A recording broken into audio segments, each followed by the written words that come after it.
Hello, my name is Kelly Mitchell. I'm a master's student at UC Davis, and today I'll be talking about using Glucose Booster, a Stir Enterprise product, as a preventative treatment for ketosis rather than treating ketosis. So what we did within this project is we used multifarious Holsteins, no heifers were used, and we enrolled them in the close-up period in either to a C controlled pen or GP, which is glucose booster treated pen. The cows were bled weekly in the close-up period to the fresh period, and those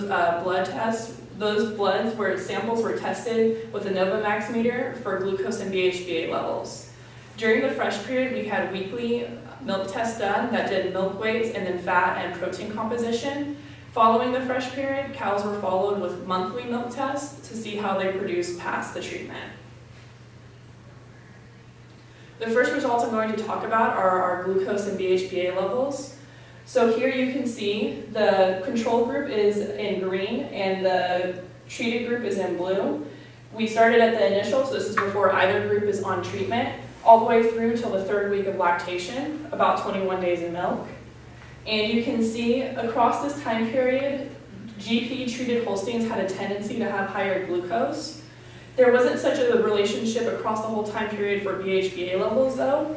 But there was a significant difference in the 1st week of lactation here. You can see where the control Holsteins had a much higher peak in BHBA levels than the treated Holsteins. So that was a significant difference between the groups, but across the whole time period there was no difference.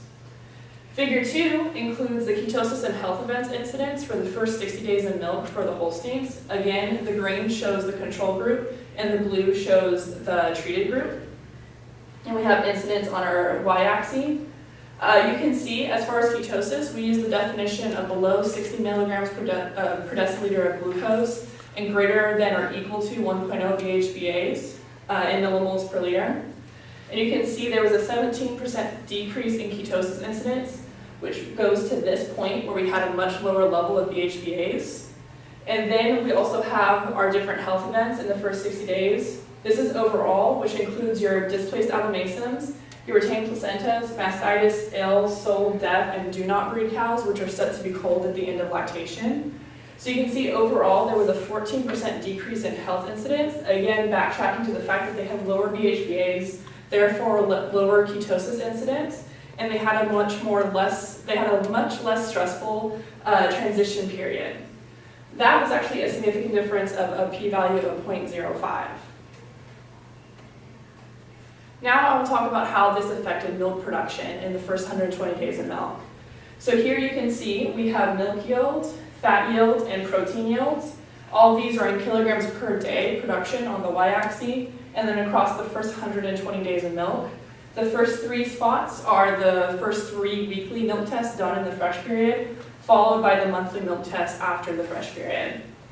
So here we can see that Holsteins that were treated, which again are going to be in your blue colors, had higher milk yield, had higher fat yield, and had higher protein yield across this whole entire time period. And this was very significant. You can see our p-values are 0.0027, 0.0013, and 0.0074. It was a very significant relationship.